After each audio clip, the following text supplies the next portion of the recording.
میں سعودی عرب میں 5 سال سے مقیم تھا اور میں بہت غریب آدمی تھا. چوری کام کرتا تھا کیونکہ میرے کاغذات نہیں بنے ہوئے تھے. ایک دن ایک خوبصورت عربی عورت میرے پاس آ گئی. کہتی میرے لیے کام کرو, میرے گھر میں رہو, میں مہینے کے 20,000 ریال دوں گی. میں فوراً مان گیا کیونکہ پاکستانی تقریباً 10 لاکھ روپے بنتا تھا. اس عورت کے گھر گیا تو جب اس نے 3-4 دن بعد پہلا کام بتایا تو میرے اوسان خطا ہو گئے. وہ تو مجھ سے عربی عورتوں کے ساتھ. میرا نام امجد ہے. میں سعودی عرب میں 5 سال سے مقیم تھا. نئی شادی ہوئی تو 1 ہفتے بعد ہی ماں نے بہنوں کی شادی اور یہ باتیں کر کے دل جلانا شروع کر دیا کہ تمہاری شادی پر بہت خرچہ ہو گیا ہے, قرضہ لیا ہے, اب تمہیں جا کر ہی قرضہ اتارنا پڑے گا اور بہنوں کی شادی کا جہیز بھی بنانا ہے. ماں کا کہنا تھا کہ تمہاری شادی اس لیے کروا دی کہ کل کو یہ نہ کہو کہ میں بڑا تھا تو میری شادی پہلے نہیں کروائی. لیکن اب یہ نہیں ہوگا کہ بیوی کے پلو سے باندھ کر بیٹھے رہو گے. باہر جاؤ, بہنوں کے لیے جہیز جمع کرو, جب بہنوں کی شادی کر لو تو پھر اپنی بیوی کے ساتھ بے شک الگ رہنا, جو مرضی کرنا, ہمیں کوئی پرواہ نہیں ہوگی. بات تو ان کی ٹھیک تھی. اکلوتا بھائی تھا, 3 بہنیں تھیں. اگر صرف گھر چلانا ہوتا تو پاکستان میں ہی کوئی نوکری کر لیتا, لیکن بہنوں کے جہیز بنانے تھے اور بیوی کا خرچہ بھی تھا, اسی لیے سعودی عرب چلا گیا. ہم جیسے لوگ یہاں پر یہی سوچ کر آتے ہیں پاکستانی کہ کوئی بہت ہی آسان سا کام ہوگا, 3-4 گھنٹے کا کام اور اس کے بعد پیسے مل جائیں گے. لیکن یہاں پر آ کر پتہ چلتا ہے کہ اپنے ملک میں روکھی سوکھی بھی مل جانا اچھی بات ہے. کم سے کم انسان عزت سے تو کھاتا ہے. مجھے سعودی عرب میں 5 سال ہو گئے تھے. میں ابھی تک اپنے کاغذات نہیں بنوا پایا تھا. میرے پاس اتنے پیسے ہی جمع نہیں ہوتے تھے. جو پیسے تھوڑے بہت جمع ہوتے وہ میں گھر بیچ دیا کرتا تھا. اس پر بھی گھر والے کہتے کہ گزارا نہیں چل رہا ہے. بیوی سے بات کرتا تو وہ اپنے رونے لگ جاتی تھی. کہتی تھی کہ نئی نویلی دلہن کو شادی کے 1 ہفتے بعد ہی چھوڑ کر چلے گئے اور اب 5 سال ہو گئے ہیں, کوئی اولاد بھی نصیب نہیں ہوئی مجھے. یہ وقت میں نے کیسے گزارا ہے یہ میں ہی جانتی ہوں. آپ نے میری جوانی کو ضائع کیا ہے, میری زندگی کو برباد کیا. میں آپ کو کبھی معاف نہیں کروں گی. آپ واپس آ جائیں تب بھی نہیں. میں بہت پریشان رہتا تھا. کسی طرح میرے کاغذات بن جاتے تو میں اتنا پڑھا لکھا تھا کہ ایسی نوکری کر لیتا جس میں مجھے گھر جانے کی بھی سہولت مل جاتی اور ٹکٹ کے پیسے بھی بن جاتے. لیکن سارا مسئلہ کاغذات کا تھا, جس کے لیے کافی ساری فیس جمع کروانی ہوتی تھی. وقت ہاتھ سے نکلتا چلا گیا, پتہ ہی نہیں چلا. سمجھ سے باہر تھا کہ کیا کروں. کوئی بھی کام نہیں ملتا تھا. پورا دن محنت کرنے کے بعد بھی اتنے ہی پیسے بنتے تھے کہ جتنے شاید پاکستان میں ہوتا تو بنا لیتا. کبھی کبھی دل کرتا تھا کہ واپس چلا جاؤں, مزدوری کر لوں گا, دہاڑی کر لوں گا, لیکن یہاں نہیں آؤں گا. ابھی کچھ سمجھ نہیں آ رہا تھا. لیکن اب یہاں کوئی ایسا بھی نہیں تھا جو مجھے پیسے دے دے تاکہ میں واپسی کی ٹکٹ کروا لیتا, اور وہ مجھے پیسے دیتا تو وہ یہی سمجھتا کہ یہ بھاگ جائے گا. اس معاملے میں اب کوئی میرا کچھ نہیں کر سکتا تھا.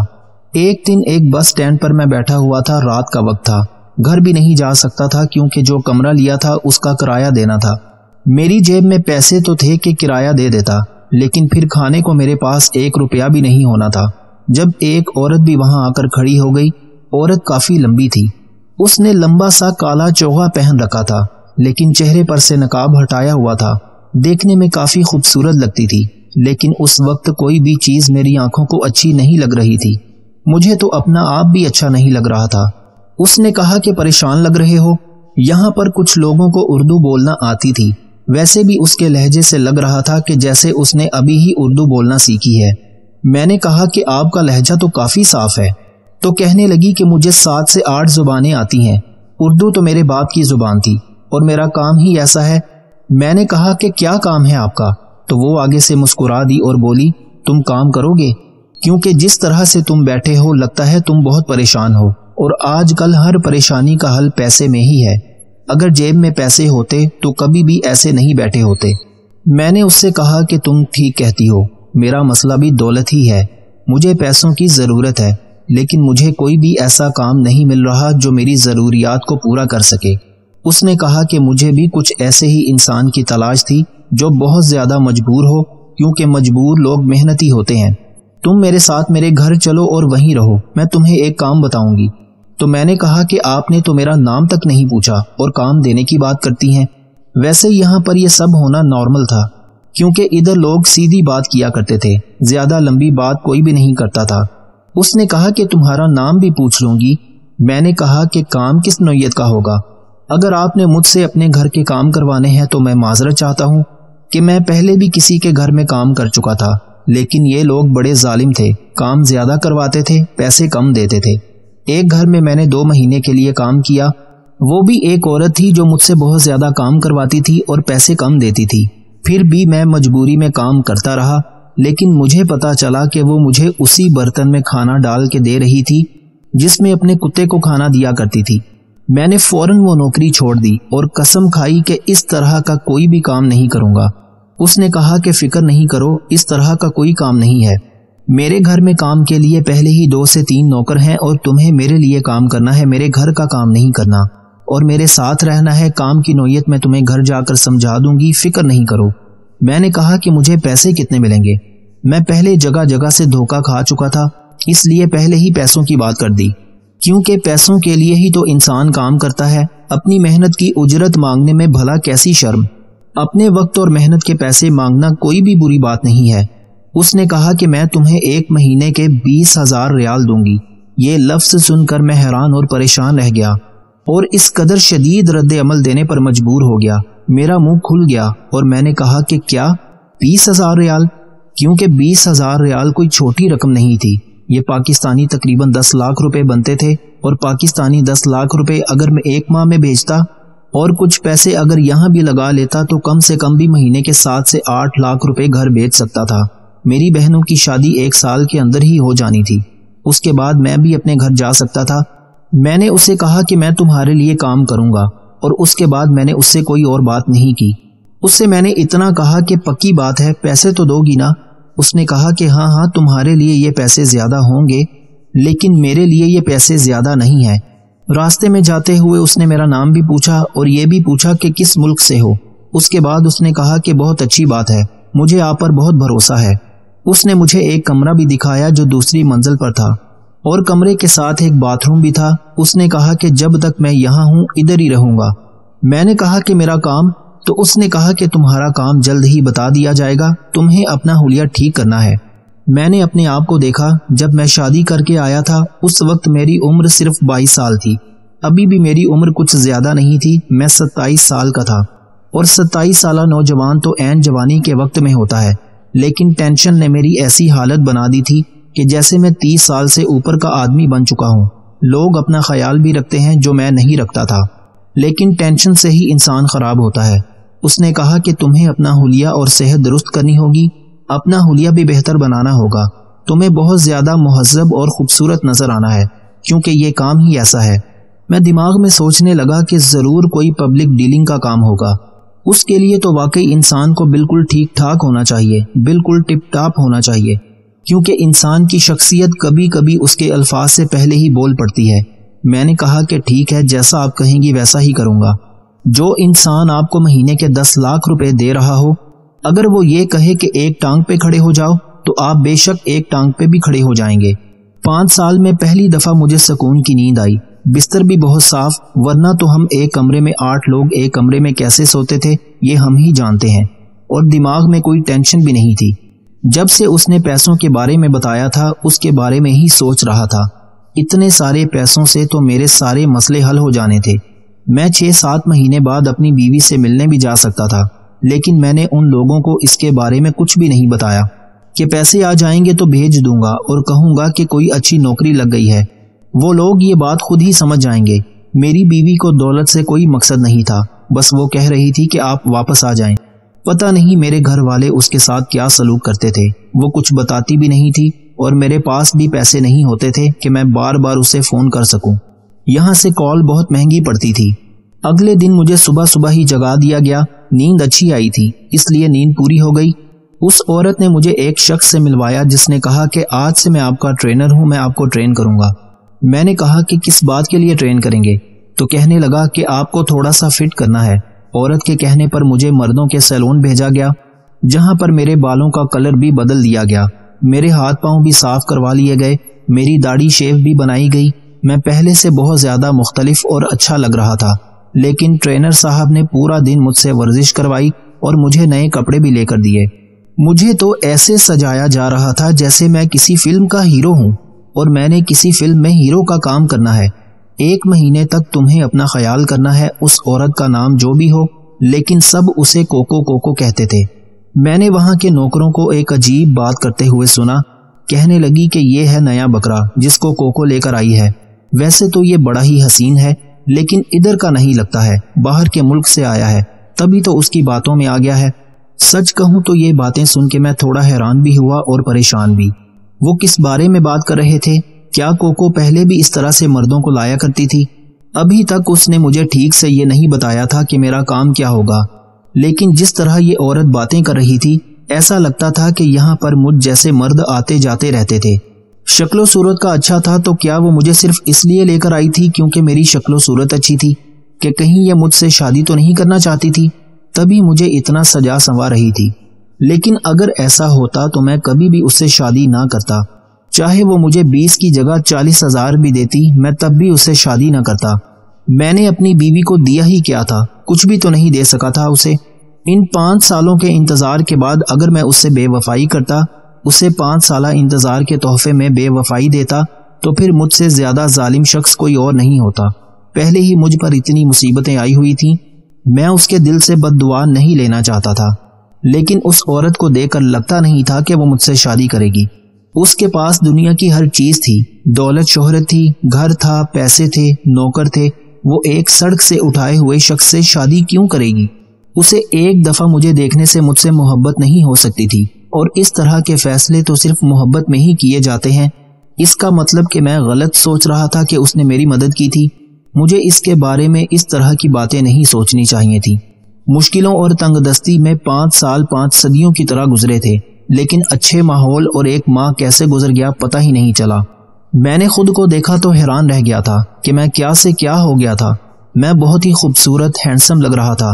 کوکو کو بلایا گیا کہ میں کیسا لگ رہا ہوں۔ میں نے بہت مہنگے کپڑے اور جوتے پہنے تھے، اور میں کھڑا بھی ایسے ہی تھا جیسے مجھے بتایا گیا تھا کہ تم نے اس طرح سے کھڑے ہونا ہے۔ ٹرینر آ گیا اور کوکو سے کہنے لگا کہ دیکھو میں نے کیا کر دیا ہے۔ وہ کہنے لگی کہ تمہارے کام پہ تو مجھے پہلے دن سے ہی بھروسہ ہے، بہت ہی اچھا کام کیا ہے تم نے، یہ تو بہت ہی زیادہ اچھا لگ رہا ہے۔ ٹرینر نے کہا کہ آپ کی نظر تو جوہری کی ہے، آپ ہیرا پہچان لیتی ہیں۔ وہ کہنے لگی لیکن ہیرے کو تراشتے تو تم ہی ہو نا۔ پھر اسے کہنے لگی کہ بتاؤ، اب بتاؤ کیا لگتا ہے تمہیں کہاں تک چلا جائے گا؟ تو اس نے کہا کہ زیادہ سے زیادہ 7,000 تو کہیں نہیں گیا۔ وہ کہنے لگی 1 ہفتے کا؟ تو وہ اپنے بڑے بڑے دانت دکھا کر ہنس دی، اور پھر وہ آدمی کہنے لگا کہ نہیں 1 رات کا۔ پھر وہ دونوں ایک ساتھ ہنسنے لگے۔ میں نے کہا کہ مجھے اب تو میرا کام بتا دیں۔ اس نے کہا کہ اب تمہیں بتانا نہیں، اب تو تم نے کام کرنا ہے، بس تیار ہو جاؤ۔ اور ٹرینر کو کہا کہ آج اسے اچھے سے کپڑے دینا تاکہ یہ اور بھی زیادہ اچھا لگے۔ شام کو مجھے پھر سے تیار کر دیا گیا اور ایک بہت بڑے مال میں لے جایا گیا۔ یہاں پر عورتیں اور مرد بھی مجھے ایسے دیکھ رہے تھے جیسے میں بہت زیادہ حسین ہوں، کیونکہ اس کی وجہ ایک میرے کپڑے اور جوتے بہت ہی مہنگے تھے، دوسرا میرے ساتھ 2 گارڈ بھی چل رہے تھے اور ٹرینر بھی میرے ساتھ تھا جو آج میرا گارڈ بنا ہوا تھا۔ اس نے میرے ہاتھ میں ایک جامنی رنگ کا رومال پکڑا دیا۔ میں نے کہا کہ یہ کیا ہے؟ تو کہنے لگا کہ تم نے ہاتھ میں پکڑنا ہے اور اسے پکڑ کر رکھنا ہے کہ سب لوگ اس کو دیکھیں۔ میں نے کہا کہ یہ سب کیا ہے؟ کیا یہی میرا کام ہے؟ تو اس نے کہا کہ ہاں یہی تمہارا کام ہے۔ دراصل تم نے جو کپڑے پہنے ہیں وہ کسی برانڈ کے کپڑے ہیں، اور ہم چاہتے ہیں کہ لوگ تمہاری طرف متوجہ ہوں تاکہ لوگ ہم سے پوچھیں کہ یہ کپڑے آپ نے کہاں سے لیے ہیں۔ اس طرح ان کی مشہوری ہوگی اور پھر لوگ انہی سے کپڑے لیں گے اور ہم سے ان کا پتہ پوچھیں گے، اور اس طرح برانڈ والے ہمیں پیسے دے دیں گے۔ ان پیسوں میں سے ہی ہم تمہیں تنخواہ دیں گے۔ تمہیں روز نئے اچھے اچھے کپڑے پہن کر مال میں آنا ہے۔ سب لوگوں کو یہ لگنا چاہیے کہ تم بہت ہی امیر انسان ہو، اس لیے ہم تمہارے نقلی باڈی گارڈ بنتے ہیں۔ اب مجھے اس کام کی سمجھ آ گئی۔ میں نے کہا کہ یہ تو بڑا اچھا اور بڑا سیدھا اور یہاں تک کہ بہت ہی آسان سا کام ہے۔ مال کے اندر 1 گھنٹے تک تیار ہو کر پھرنے کے اتنے سارے پیسے مل رہے تھے، میری تو قسمت ہی کھل گئی تھی، مجھے تو بہت اچھا کام مل گیا تھا۔ مجھے کوکو کی طرف سے کال آئی اور کہنے لگی تو بتاؤ کام کیسا لگ رہا ہے تمہیں؟ میں تو اس کی تعریف کرنا شروع ہو گیا۔ میں نے کہا کہ آپ نے مجھے بہت اچھا کام دیا ہے، یہ کام تو بالکل بھی محنت کا نہیں ہے اور اتنے سارے پیسے بھی ملیں گے۔ آپ تو میرے لیے پری بن کر آئی ہیں جس نے میری اتنی بڑی مشکل آسان کر دی۔ میں آپ کا شکریہ کیسے ادا کروں گا، مجھے کوئی مسئلہ نہیں ہے۔ اس نے کہا کہ تم مجھے نمبر دے دو، میں تمہارے گھر تمہارے پہلے مہینے کے پیسے بھجوا دوں گی۔ جو کم سے کم بھی ابھی پاکستانی 10 لاکھ روپے بنتے ہیں۔ سوچا کہ گھر والے تو خوش ہو جائیں گے۔ میں نے اپنے گھر کا پتہ بتا دیا اور نمبر بھی۔ اس نے پیسے بھجوا دیے جو کچھ دن بعد شاید ان لوگوں کو مل جاتے۔ میں بہت زیادہ مطمئن تھا، میرے چہرے پر مسکراہٹ بھی آ گئی اور میں بڑے طریقے اور سٹائل سے وہاں پر پھرنے لگا۔ میں کوئی ان پڑھ جاہل گوار نہیں تھا، میرے لیے یہ چیزیں کوئی نئی نہیں تھیں۔ میں پاکستان میں بھی اچھی طرح تیار ہو کر رہتا تھا، یہ الگ بات ہے کہ اتنے مہنگے کپڑے نہیں پہنا کرتا تھا۔ میں ایسے ہی چل رہا تھا کہ اچانک ایک عورت میرے پاس آئی اور میرے ہاتھ میں جو رومال تھا اس کا دوسرا حصہ پکڑ کر بولی، چلو میرے ساتھ۔ میں نے کہا کہ کہاں؟ تو کہنے لگی کہ چلو بھی۔ وہ عربی بول رہی تھی۔ 5 سال میں اتنی تو مجھے عربی آ گئی تھی، لیکن وہ عورت جس طرح سے پیش آ رہی ہے بات میری سمجھ سے باہر تھی۔ اس نے مجھے ایک ہاتھ سے پکڑا اور اس طرح مجھے اپنے ساتھ لے جانے لگی جیسے اس نے مجھے خرید لیا ہوگا۔ جو ٹرینر تھے وہ بھی پیچھے ہٹ گئے، بلکہ جاتے ہوئے اس نے کہا کہ جاؤ، پریشان ہونے کی بات نہیں ہے۔ وہ تو مجھے اپنی گاڑی میں لے آئی اور کہنے لگی کہ چلتے ہیں۔ میں نے کہا کہ مجھے کہاں لے کر جا رہے ہیں، یہ بات میں سمجھ نہیں سکا۔ اس نے مجھے کہا کہ تم ہاتھ میں جامنی رومال لے کر پھر رہے ہو، تمہیں یہ نہیں پتا کہ میں تمہیں کہاں لے کر جا رہی ہوں؟ جامنی رومال پھر تم نے ہاتھ میں کیوں پکڑا تھا؟ میں نے کہا کہ کیا مطلب ہے، کیا مقصد ہے اس کا؟ تو اس نے مجھے ایک بات بتائی۔ اس نے کہا کہ پرانے زمانے میں جب عورتوں کو خریدا جاتا تھا تو خریدنے والی عورتوں کے ہاتھ میں جامنی رومال پکڑا دیے جاتے تھے۔ یہی رسم آگے چلتی گئی اور آج جس نے بھی جسم فروشی کرنی ہوتی ہے اس کے ہاتھ میں رومال نشانی کے طور پر پکڑا دیا جاتا ہے، چاہے وہ لڑکی ہو یا لڑکا۔ جامنی رنگ کا مطلب اس چیز کی طرف اشارہ ہے کہ میں اس کام کے لیے راضی ہوں۔ میرے قدموں تلے سے یہ بات سوچ کر تو زمین ہی نکل گئی۔ اس لیے اس عورت نے مجھے پکڑا اور میرا حلیہ بھی ٹھیک کروایا، اور جب وہ اپنے ٹرینر سے کہہ رہی تھی کہ 1 رات کے 7,000 تو اسی بارے میں بات کر رہی تھی۔ میں حیران رہ گیا۔ میں نے کہا کہ معاف کرنا، میں یہاں یہ کام نہیں کرتا ہوں۔ وہ مجھے برے ناموں سے پکارنے لگی، مجھے بزدل کہنے لگی کہ اگر یہ کام نہیں کرتے تو پھر یہ حلیہ کیوں بنا کر پھر رہے ہو؟ میں وہاں سے ایسا بھاگا کہ اس عورت کے ہاتھ نہیں لگا۔ وہ بعد میں مجھے ڈھونڈتی بھی رہی۔ پھر مجھے ایک اچھا انسان ملا، میں نے اسے سب کچھ بتایا۔ اس نے میری اتنی مدد کی اور کہا کہ میں تمہیں تمہارے ملک واپس بھجوا سکتا ہوں، کیونکہ میں نے ہر مہینے خیرات وغیرہ نکالنی ہوتی ہے اور میں خیرات کے طور پر اس طرح کے کام کرتا ہوں۔ اس شخص کا اللہ بھلا کرے جس نے مجھے واپس بھجوا دیا۔ واپس آیا، اپنی ماں بہنوں اور بیوی سے مل کر دل کو بہت سکون ملا۔ بیوی سے بھی ملا اور اس بات کی خوشی ہوئی کہ میں نے اس کے ساتھ بے وفائی نہیں کی تھی۔ جو اس عورت نے گھر پیسے بھیجے تھے اس کے گھر والوں نے استعمال نہیں کیے تھے۔ میں نے سوچا کہ میں یہیں پر کام کروں گا۔ ان پیسوں سے کام شروع کیا۔ ہم انسان ہیں نا، بری طرح پریشان ہو جاتے ہیں، سوچنے لگتے ہیں کہ پتہ نہیں ہمارا کیا ہوگا، جبکہ سب کا محافظ اوپر بیٹھا ہے۔ میری بہنوں کی شادی ہو گئی، میرے ہاں اولاد بھی ہو گئی۔ 3-4 سال مشکل تھے، لیکن اب زندگی ڈگر پر آ ہی گئی ہے۔ سوچتا ہوں کہ بلا وجہ ہی اپنی زندگی کے 5 سال ضائع کیے اور اپنی بیوی کو بھی انتظار کروایا۔ میں یہ نہیں کہتا کہ کوئی پردیس نہ جائے، لیکن یہ ساری باتیں ذہن میں رکھ کر جائے، کیونکہ وہاں پر آپ کے ساتھ کچھ بھی ہو سکتا ہے۔ میں پڑھا لکھا تھا، سمجھدار تھا، یوں ہی حالات سے ڈر گیا اور باہر جانے کا ارادہ کر لیا۔ لیکن اب میری زندگی میں سب کچھ ٹھیک ہو گیا ہے اور یہیں پر میں نے سب کچھ بنا لیا ہے۔ چھوٹی چیزوں میں خوش ہونا سیکھیں، بڑی چیزیں خود ہی آپ کا مقدر ہو جائیں گی۔ یہ بھی زندگی کی ایک تلخ حقیقت ہے کہ خالص محبتیں صرف میت کو میسر ہوتی ہیں۔ ایک دن سونے نے لوہے سے کہا کہ ہم دونوں ہی لوہے کی ہتھوڑی سے پیٹے جاتے ہیں، پر تم اتنا کیوں چلاتے ہو؟ تو لوہے نے جواب دیا کہ جب اپنا ہی اپنے کو مارتا ہے تو بہت زیادہ درد ہوتا ہے۔ ہم ہر کسی کو اپنی مرضی کے مطابق نہیں چلا سکتے، اس لیے ماننا سیکھیں، جھکنا سیکھیں اور احترام کرنا سیکھیں۔ آپ کی زندگی بدل جائے گی۔ دوسروں کی خوشی میں خوش ہونا سیکھو، اللہ پاک تمہیں دینے میں بھی دیر نہیں کرے گا۔